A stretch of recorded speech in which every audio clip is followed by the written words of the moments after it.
मजेदार कहानी कौवा और दुष्ट सांप। Please subscribe to my channel. एक बार की बात है, एक जंगल में किसी पेड़ पर कौवे का एक जोड़ा रहा करता था। वो दोनों खुशी खुशी उस पेड़ पर जीवन बसर कर रहे थे। एक दिन उनकी इस खुशी को एक सांप की नजर लग गई। जिस पेड़ पर कौवों का घोंसला था, उसी पेड़ के नीचे बने बिल में सांप रहने लगा था। जब भी कौवों का जोड़ा दाना चुगने के लिए जाता, सांप उनके अंडों को खा जाता था, और जब वो वापस आते तो उन्हें घोंसला खाली मिलता था। लेकिन उन्हें पता नहीं चल पा रहा था कि अंडे कौन ले जाता है। इस प्रकार से कई दिन निकल गए।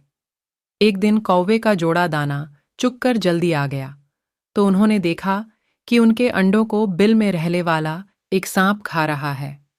इसके बाद उन्होंने पेड़ पर किसी ऊंचे स्थान पर छुपकर अपना घोंसला बना लिया। सांप ने देखा कि कौवों का जोड़ा पहले वाले स्थान को छाड़कर चला गया है, लेकिन शाम होते ही दोनों वापस पेड़ पर आ जाते हैं। इस प्रकार कई दिन निकल गए। कौवा के अंडों में से बच्चे निकल आए और वो बड़े होने लगे। एक दिन सांप को उनके नए घोंसले का पता चल गया और वह कौवों के जाने का इंतजार करने लगा। जैसे कौवे घोंसला छोड़कर गए, सांप उनके घोंसले की ओर बढ़ने लगा, लेकिन किसी कारण से कौवों का जोड़ा वापस पेड़ की ओर लौटने लगा। उन्होंने दूर से ही सांप को उनके घोंसले की ओर जाता देख लिया और जल्दी से वहां पहुंचकर अपने बच्चों को पेड़ की ओट में छुपा दिया।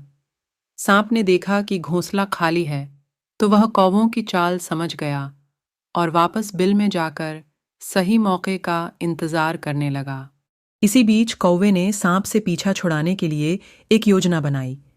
कौवा उड़कर जंगल के बाहर बने एक राज्य में चला गया। वहां एक सुंदर महल था। महल में राजकुमारी अपनी सहेलियों के साथ खेल रही थी। कौवा उसके गले में से मोतियों का हार लेकर उड़ गया।